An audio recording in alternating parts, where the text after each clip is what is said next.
80s movie horror. This was a hard decade. Horror took a leap in the 80s. Before we begin, 2 disclaimers. Aliens isn't a horror movie, and yes, there were 2 Evil Dead movies in the 80s, both awesome, but we only included one, the more horror of the 2.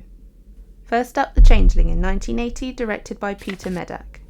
The story sees George C. Scott's John Russell rent a Seattle mansion after the tragic deaths of his wife and daughter.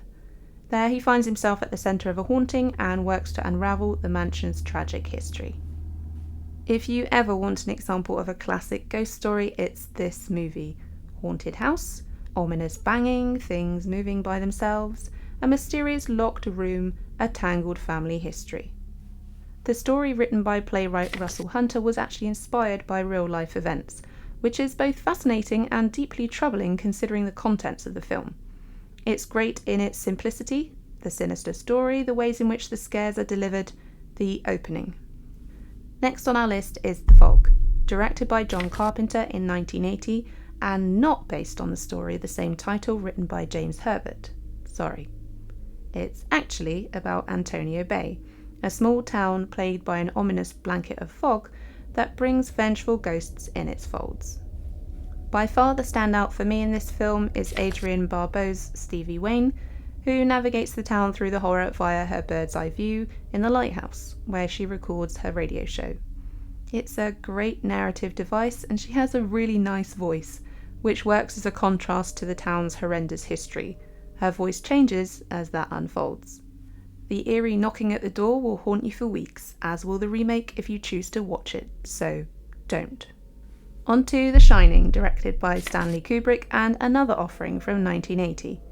The Shining follows the Torrance family, Jack, played by Jack Nicholson, Wendy, played by Shelley Duvall, and Danny, played by Danny Lloyd, as they move into the Overlook Hotel for a winter after Jack takes a job as caretaker. This is an intense character movie, and every actor goes all in.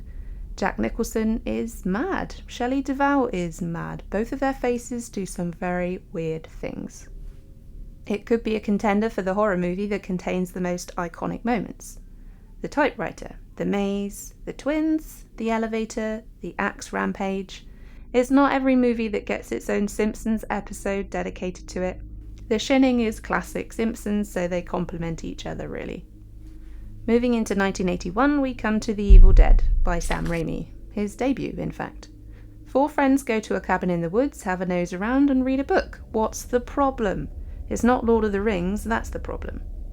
Bruce Campbell's Ash is the hero of the hour, but it's ultimately the Deadites and practical effects that dominate in this first movie. They taunt and they laugh, and in terms of design they are simple. It'd be better if they were zombies though. Zombies don't talk, it's worse that they talk.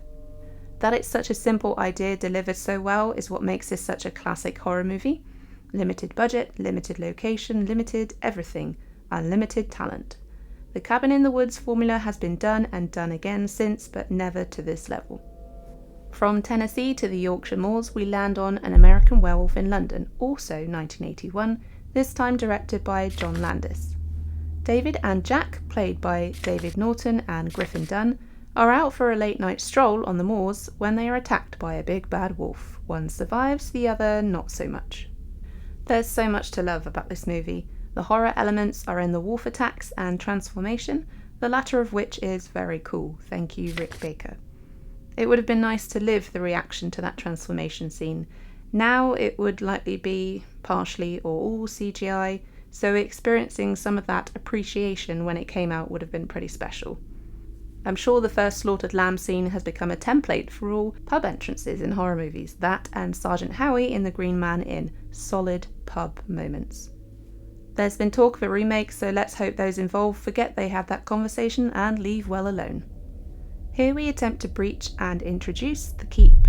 Released in 1983 and directed by Michael Mann, The Keep, set in World War II Romania, sees a group of Nazi soldiers set up base in an ancient mountain fortress. There they unleash a demonic entity that Scott Glenn's Glaken is sent to stop. Atmosphere is a significant part of The Keep. The remote location, the Tangerine Dream score, the plight of the characters you cheer for, the nature of the characters you loathe, the unknown force infecting the keep. It all serves to build up an ominous, intense atmosphere that peaks with the epic ending. Before watching The Keep, I'd only ever seen Ian McKellen in his later roles, Gandalf, Magneto, so it was both pleasant and unusual to see him on screen, especially when he appeared to be aged and de-aged on screen. I rewatched this next movie recently in preparation for this video. In 1984, Wes Craven's A Nightmare on Elm Street was released, launching the whole world into a state of insomnia. Okay, maybe not, but I'm guessing it was impactful. Otherwise, why make 9 movies? What the hell are dreams, anyway? What surprised me was what I found the most entertaining, not necessarily scary, about the film. The music, the whole concept of your sleep being invaded rather than what or who invades them specifically. Freddy's factory lair, the little details. The massive jugs of coffee Nancy keeps around her room. The radio station being called KRGR. Johnny Depp's hair. It wasn't Freddy Krueger that had the impact. In fact, he was a little ridiculous. Still, you can't deny this movie, this franchise, what it is. Iconic, and I'm going to guess at the original being the best, because I haven't seen them all, but let me know in the comments on that one. Onwards to The Fly, directed by David Cronenberg. Jeff Goldblum's Seth and Gina Davis's Ronnie meet at a party. She's a journalist, he's a scientist. She starts to cover his new project, they fall in love, he goes through some changes. I love this movie. It's weird, it's creative, it's intimate. I love that it's largely set in one warehouse building. When Seth changes, he appears all the more isolated as a result, despite having Ronnie. The transformation is subtle at first, physical, mental.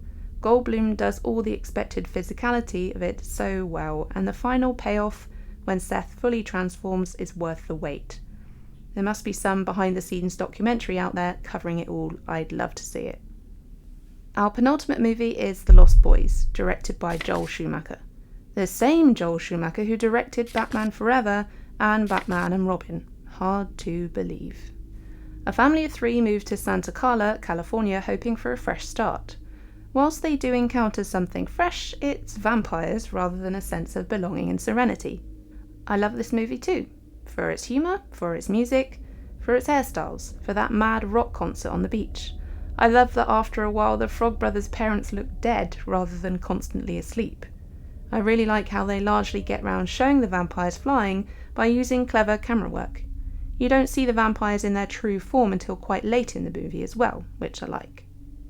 The effects and look of the creatures are fairly simple, which actually makes them more effective. Kiefer Sutherland in particular makes for a very good vampire. The boiling vampire in the bathtub also looks very cool. Whilst The Lost Boys isn't particularly scary as such, it is an awesome movie and it still has its horror moments. Michael's lack of awareness and subsequent transformation. The assault on the vampire lair. The unsettling stalking and aura that the vampire gang carry very well. Taxidermy though, never not gross. Lastly, seeing out the 80s is Clive Barker's Hellraiser. There's a nice brother, played by Andrew Robinson, and a not so nice brother, played by Sean Chapman. One just wants to live in peace with his wife Julia, played by Claire Higgins, and daughter, played by Ashley Lawrence, but the other wants to summon some sadomasochistic hell explorers, led by Doug Bradley's Pinhead instead. It's all fine though. By far the most frightening of this film are the Xenobites, Pinhead, Chattering, Butterball, and the female, who needs a much more creative name. They are horrifying to look at and horrifying to have in your attic, and what they do is horrifying too. I like that we don't know that much about them. We know what they seek and we know what they look like. I don't think much more detail is needed. The viewer can use their imagination. We learn what sort of person they attract through Frank, the not-so-nice brother. That it spawned 9 sequels, a remake and a rumoured TV series is troubling to me. I don't need to know Butterball's favourite vegetable or Pinhead's traumatic backstory. And that concludes our 80s list. Let me know your thoughts. Are we talking complete crap in your humble opinion? And as always, have fun storming the castle. Thanks very much for listening. If you'd like to contact us or check out what we've been up to, you can find us on Twitter, Instagram, and Facebook. If you enjoyed the video today, please do like it, subscribe to the channel, and ding the bell to receive notifications about new videos. See you in the next one.